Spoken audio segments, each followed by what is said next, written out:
In Aldous Huxley's Brave New World, he writes, "Sensual pleasures programmed into people as infants through hypnopedic messages repeated thousands of times as they slept. These messages encouraged sexual promiscuity, attendance at mass entertainments, and the ingestion of drugs for any and every unpleasant feeling or little distress." The idea here is not to have people actually have more sex, but to engender frustration that they're not able to.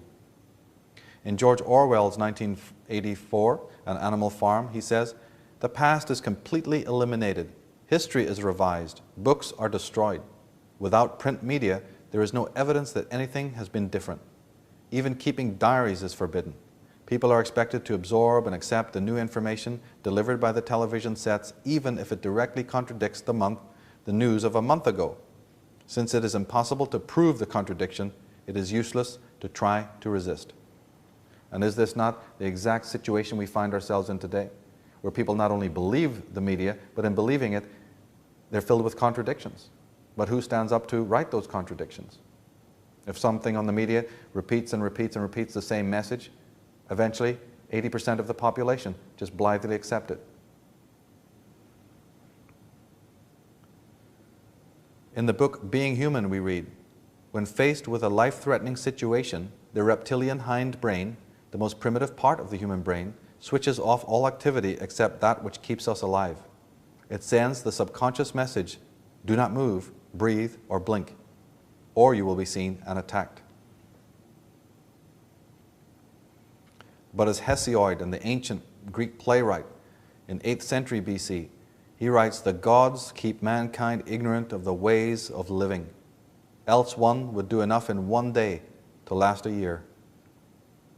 In Job 12, the Bible, we read, "He increaseth the nations and destroyeth them. He enlargeth the nations and straighteneth them again." In Job 12, "He taketh away the heart of the chief of the people of the earth, and causeth them to wander in a wilderness where there is no way. They grope in the dark, without light, and him maketh to stagger like a drunken man." So we have it in the age of Dionysus, the Kal age. And who are the philosophers who brought this about? Well, Thomas Malthus, in his own words, says, in his essay on population, "Instead of recommending cleanliness to the poor, we should encourage contrary habits. We should crowd more people into the houses and court the return of the plague.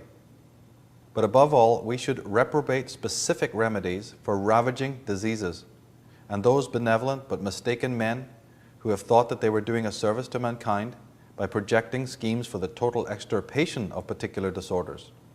If by these and similar means the annual mortality were increased, we might possibly, every one of us, marry at the age of puberty, and yet few be absolutely starved."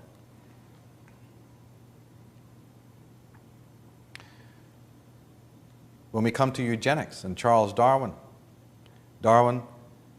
he writes in his own words, "Excepting in the case of man himself, hardly anyone is so ignorant as to allow his worst animals to breed." Eugenics, which was selective breeding or racial hygiene, is not, however, a Nazi or a German phenomena, but a British and American one.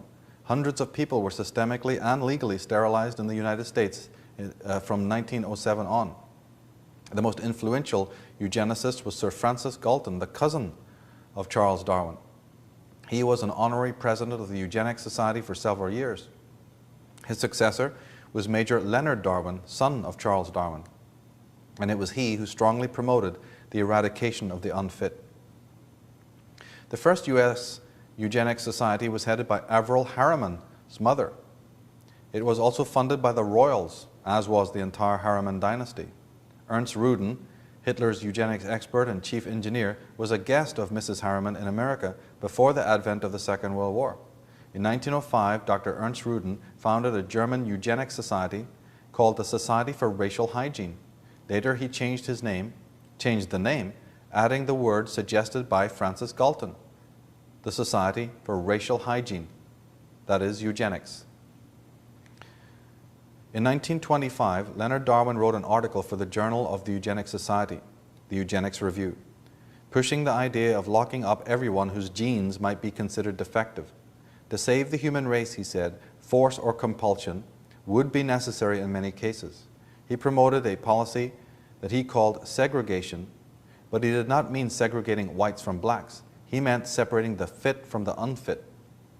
Compulsion is now permitted if applying to criminals, lunatics, and mental defectives, and this principle must be extended to all who, by having offspring, would seriously damage future generations, he argued. The leaders of the progressive movement in Britain also supported negative eugenics. The people who had founded the London School of Economics, that's Sidney and Beatrice Webb, were also leaders of the Fabian Society. The Fabian Society later became one of Britain's major political parties, the Labour Party. As early as 1909, the Fabians, led by the Webbs, said, "What we as eugenicists have got to do is to scrap the old poor law with its indiscriminate relief of the destitute as such and replace it by an intelligent policy of so altering the social environment as to discourage or prevent the multiplication of those irrevocably below the national minimum of fitness." In 1930, a Fabian leader, Archibald Church, introduced a bill for eugenic sterilization.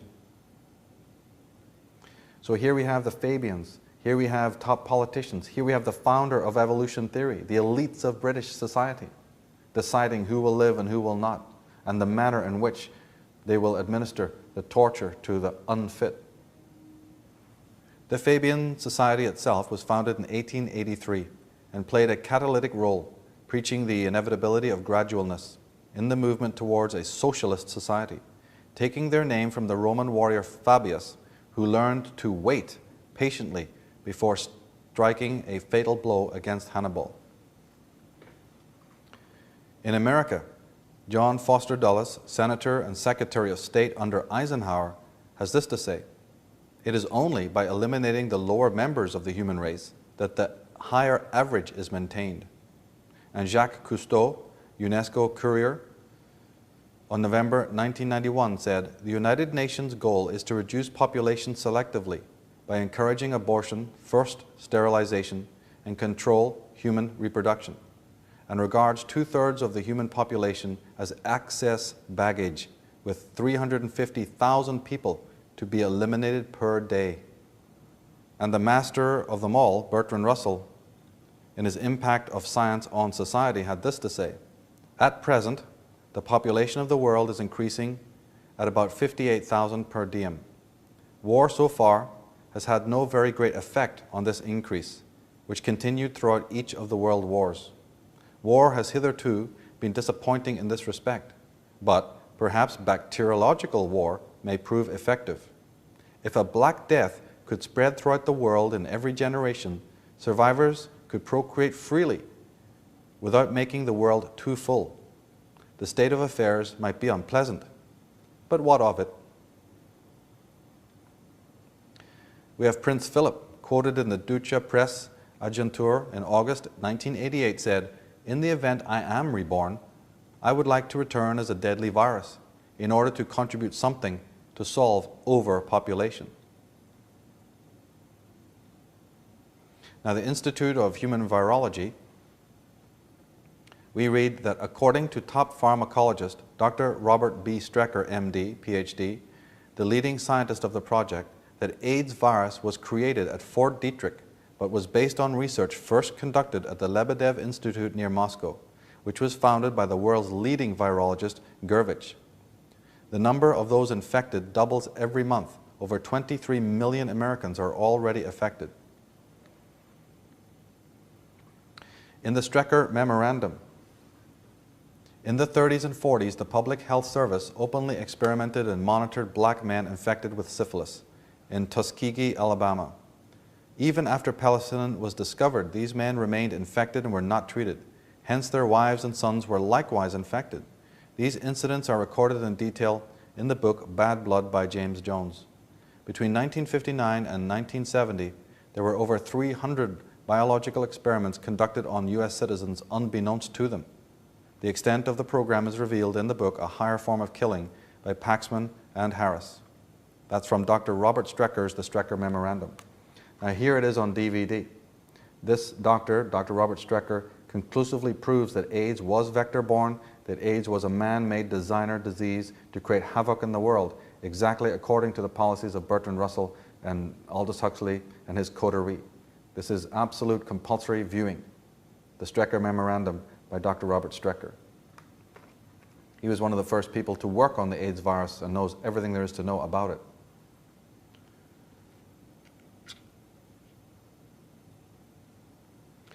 In The Final Revolution, Aldous Huxley says, "It seems to me perfectly in the cards that a euphoric drug, far more efficient and less harmful than alcohol, may be produced. And if this should be introduced into every bottle of Coca-Cola, then clearly, as I ventured to point out more than 25 years ago in Brave New World, this would become an incredibly powerful instrument in the hands of a dictator. What is becoming, I think, quite clear now is that dictatorships of the future probably will not be based on terror, as the dictatorships of Hitler and Stalin. Terror is an extremely wasteful, stupid, and inefficient method of controlling people.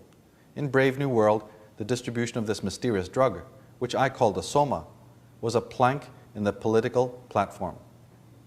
A Dr. Wright refers to inoculation against smallpox in the British Isles as an ancient practice. And a citizen of Wales, aged 99 years old, states that inoculations had been known and used during his entire lifetime, but that she got smallpox through her inoculation.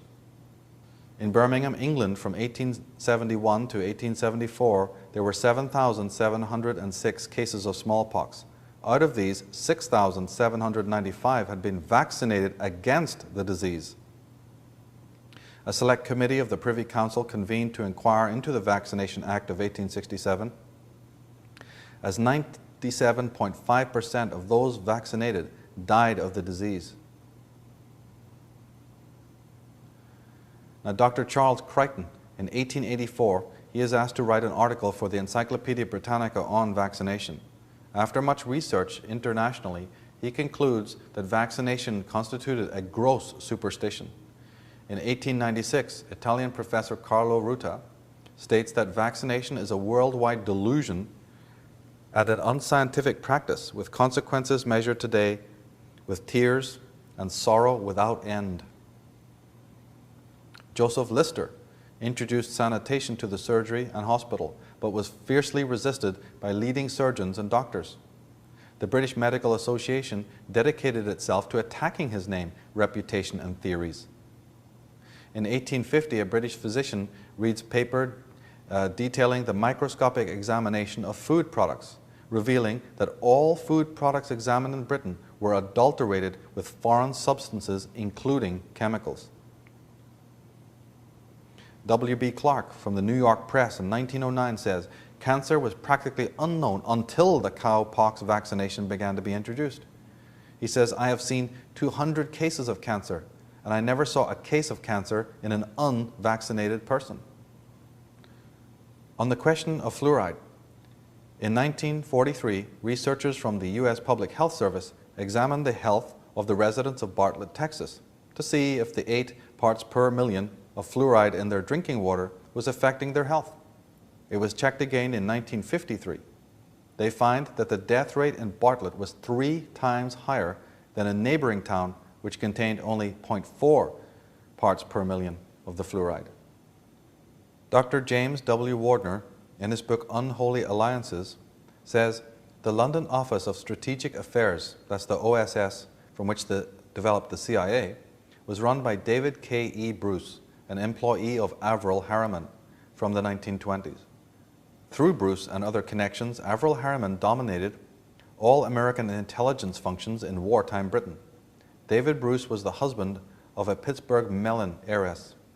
Allen Dulles had been the player for the Mellons' big international oil ventures, and eventually the law firm of Sullivan and Cromwell took over the management of the entire Mellon family fortune. It was through the Mellons that fluoride began to be promoted and dispensed into the America's water supply. Now, Ghislaine Langtot, in her book The Medical Mafia, writes, "At a CIA hearing, Dr. Gottlieb, a cancerologist, admitted having dispersed in 1960 a large quantity of viruses in the Congo River in Zaire to pollute and contaminate all the people who used the river as their source of water. Dr. Gottlieb was named to be the head of the National Cancer Institute. François Mitterrand, the president of France, says, "The health of citizens is a commodity which is bought and sold." And mind control advocate Dr. Jose Delgado, in his book Physical Control of the Mind Towards a Psycho-Civilized Society, simply puts it this way: man does not have the right to develop his own mind. Now, the annual death toll from synthetic prescription drugs, both from the correctly prescribed and the incorrectly prescribed, amounts to about 231,000 deaths every year. To put this into perspective, this is the equivalent of a World Trade Center disaster every week for over a year and a half, or the crash of 2 fully loaded 747 aircraft every day of the year. Drug deaths caused by physicians, the third leading cause of death in the United States. It is far ahead of accidents, drunk driving, homicides, airline accidents, as well as all other disease. Jimmy Carter says, "Doctors collectively have done more to block adequate medical care for people of this country than any other single group." And Linus Pauling, the Nobel laureate, says, "Everyone should know that the war on cancer is largely a fraud."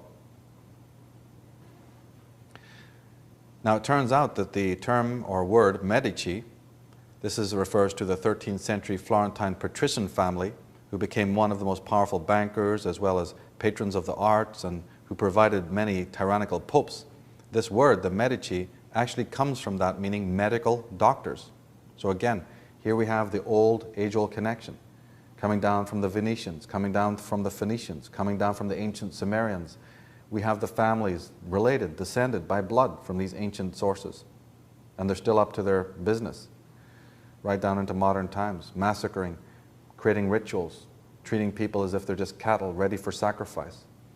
Now, in the Scottish Rite Freemasonic degrees, propagated, of course, by Albert Pike of the Illuminati, we have 2 interesting degrees that can be attained. One is the Knight of the Brazen Serpent, and the other is the Sublime Prince of the Royal Secret. Here, from any Masonic lodge, you can get a little chart of the degrees of Scottish Rite Freemasonry. And those 2 degrees are on the right-hand side. The Sublime Prince of the Royal Secret is the top degree, the 32nd degree, and the Knight of the Brazen Serpent is the 25th degree. Now, the Knight of the Brazen Serpent, this brazen serpent, of course, goes back to Moses and to the Israelites. And we might ask about the 32nd degree. What is the royal secret? Of course, the Knight of the Brazen Serpent goes right back to Moses and the Israelites and all the way back to the time of Atlantis and the conflict between the serpent races. But the 32nd degree, Sublime Prince of the Royal Secret, what is this royal secret? Could this royal secret be the fact that the Freemasons are the keepers of the secrets of the bloodline? That people in public domain, elites within the religions of the world and the governments of the world are connected by blood, and that bloodline secret is preserved by the Freemasons and Illuminati and secret societies of the world to which they all belong? Here we have on the American dollar bill not only the pyramid with the 13 levels and the New World Order with its 13 letters, but we have above the head of the eagle the Star of David with 13 stars. And of course, the Star of David is an Israelite symbol. We have 33 feathers on the eagle on one side and 32 on the other, which talks about the 32nd and 33rd degrees of Freemasonry. And we have the 13 leaves and berries, the 13 stripes, and the 13 arrows. By the way, this symbol that's found on the dollar bill comes from 2 sources. It comes from the Rothschild dynasty of Frankfurt, and before that it comes from the tribe of Manasseh. That's of the 12 tribes of Israel, the tribe of Manasseh. This is the exact logo, their exact emblem, a very ancient symbol. And of course, the politicians, the members of the Senate and the White House meet on Capitol Hill and go to Camp David. Where are these terms coming from? Here we see Hillary Clinton, the wife of President Bill Clinton, wearing the coveted and beloved phoenix which of course was the symbol not only of the Freemasons but of the Tudor dynasty of England. So we may ask, who is the Rodham in Hillary Rodham Clinton? Here on the back of Australian coins is the head of the British monarch, but on the reverse side we find a dragon.